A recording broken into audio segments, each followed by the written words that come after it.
Hello, hello. Thank you so much for joining me today. I hope you're doing well. I am going to talk about something that I see as a kind of a mistake or a thing that trips us up when it comes to our mental health and our well-being. And this may apply to lots of different areas in your life aside from mental health as well. And yeah, I'm going to get straight into this conversation basically.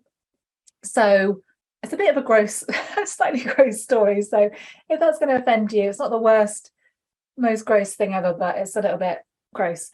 So if that's going to offend you, shut your ears now. But a couple of years ago, I got water in my ear and it created this kind of like blockage in my ear. I couldn't really hear out of the ear. It was a bit uncomfortable. And if you've ever had a blocked ear, it's kind of horrible because you feel quite disconnected from the world. And so for several days after this ear got blocked, I kind of felt like I was in a bit of a daze and couldn't hear properly. And it was kind of annoying. And I was trying all sorts of things to try and unblock it. And this ear blocking thing was an intermittent issue that I had for months, if not possibly like years afterwards. Every now and then, every few months, the ear would kind of get blocked again. And it was as though I thought to myself, oh, it's probably just some water that's in there that's kind of just needs to work its way out. And so I was basically putting up with this intermittent issue of water in my ear and not really doing anything about it, to be honest. And things reached a head a few months ago when I got a horrible, horrible headache and pain in my ear, earache, headache, jaw ache that spread down to my jaw. And I was basically kind of ill with it for about 5 days, taking painkillers and not wanting to take painkillers because I was pregnant at the time and not being able to sleep because it was so painful, all that sort of thing. Anyway, I finally, after a few days of this, went to the doctor and had to go to the walk-in clinic and wait like a couple of hours to see the doctor because, yeah, anyone else in the UK will know it can be quite hard to find and get doctor's appointments, sadly. And the doctor looked at my ear, took one look in, and he said, your ears are really full of wax. Sorry, it's quite disgusting. And you need to go and have them cleaned out. And so after like 5 days of being in quite a lot of pain with this earache, I went and booked like a last minute emergency appointment at this ear wax cleaning place where they get these, like, I can only describe it as being like a tiny like suction device that like suctions inside your ears and cleans them out. And of course they do show you what they pull out, which is extremely gross and also very satisfying. But immediately after having my ears cleaned, the earache had gone, the pain in my jaw was gone. And this issue of having this blocked ear intermittently completely resolved itself. I mean, a big part of me was kicking myself. Why the hell didn't I not get this looked at sooner? Why was I putting up with this issue for so long, assuming that it was something that couldn't be fixed, assuming that no one could help me, that it was something that was going to get better on its own? Yeah, feeling unbelievably grateful to the person who hoovered my ears and made them so much better. And I was basically on a high for days afterwards, like, I can hear so well, I've not got earache anymore. Anyway, the point of telling you the story is that I am someone who is very good at self-care and taking care of themselves. I always go to the dentist, I meditate every day, and I know I'm very privileged to be able to do those things. But I still, with regards to this issue, was telling myself things like, oh, I'll get that sorted later, or there's nothing that can really be done about this, or, oh, I'll just wait for it to resolve itself, those sorts of things. So I'm inviting you to think about, do you tell yourself those sorts of things when it comes to an aspect of your health, your well-being, your mental health, your anxiety, perhaps? So often these types of thoughts are what stop us from either getting help or doing things, taking action in a way that's going to help us with our health or our mental health. So there can be so many different things that can be going on. And I just want to caveat this, and want to say that, of course, issues of privilege and money and time, I'm lucky that I could pay to have my ears cleaned.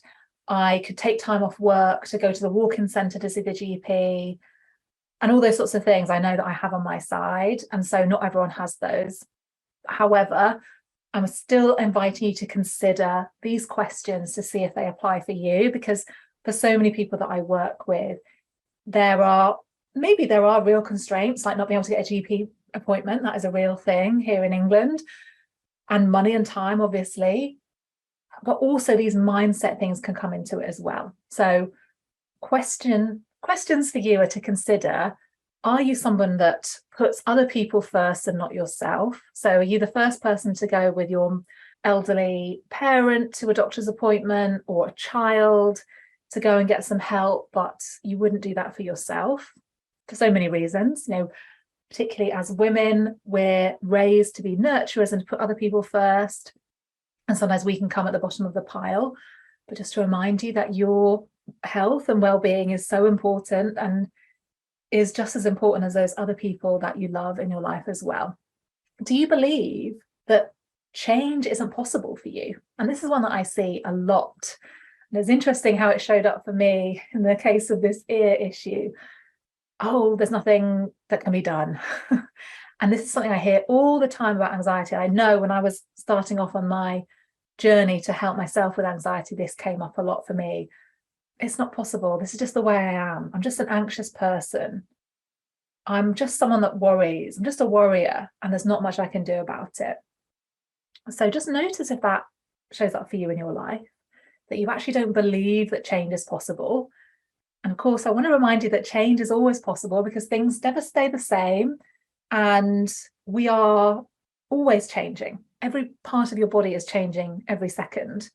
Things are moving in and out of cells, and neural pathways are rearranging themselves depending on what you think and what you tell yourself. So change is always happening. Perhaps you're telling yourself something like, you don't deserve to get help, or you don't deserve to make the time to go to the doctors or go to the dentist or go and get therapy.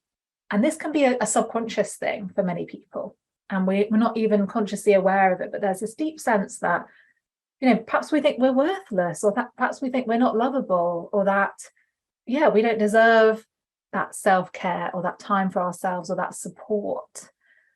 And so, it's quite a painful one, this one, but really worth exploring whether it has to do with deserving for you.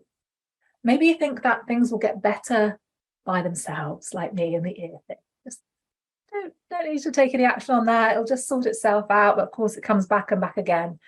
And unfortunately, with things like anxiety, it is something that, unless we're working at the root of it and we're really taking action and making changes and working on our mindset and our subconscious programming, it can be something that follows us around. So something that I see a lot is thinking that when the circumstances change, that your mental health will get better. And that may be the case.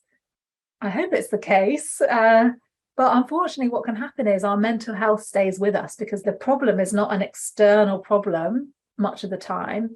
It's actually got to do with our own way of thinking about things, the way our bodies respond to different situations. It's an inner game.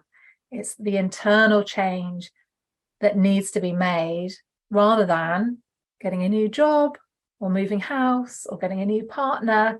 Those things that we often think are going to resolve our problems, these external things, when actually the problem is an internal one. And instead of thinking it's going to get better by itself, or when things change externally, we need to be working and helping ourselves from within and tackling our anxieties, or whatever health issue it might be, well-being issue it might be, at the internal level.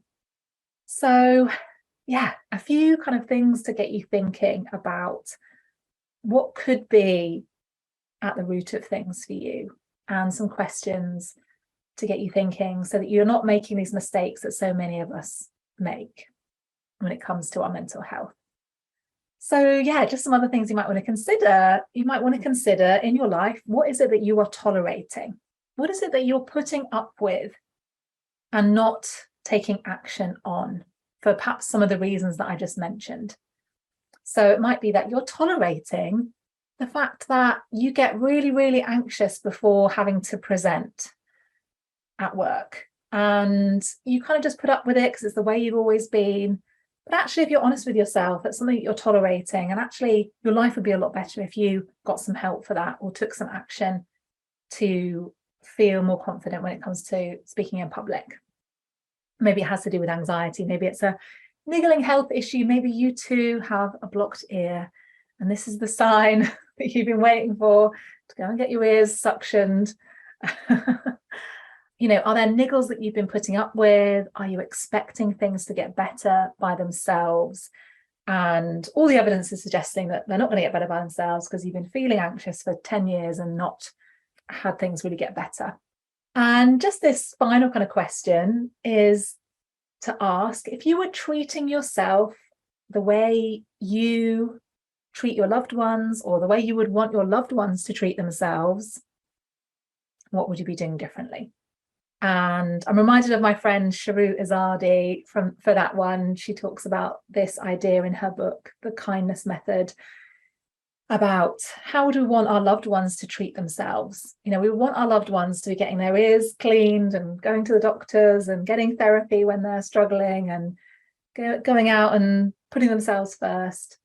And actually, those are the things that we, can really want for ourselves as well, because we are just as deserving as anyone else of kindness and compassion and care. So if you're thinking about how you could be treating yourself like gold, you might want to consider these different arenas for this. So it might be the physical world around you, your physical environment. It might be the emotional realm. It might be in terms of your thoughts, your relationships, your body, your business or your career. And so really thinking about things in terms of these areas, and are the things that you're tolerating, are the things that you're putting up with, not taking action on or expecting things to get better by themselves. So I hope that's been useful.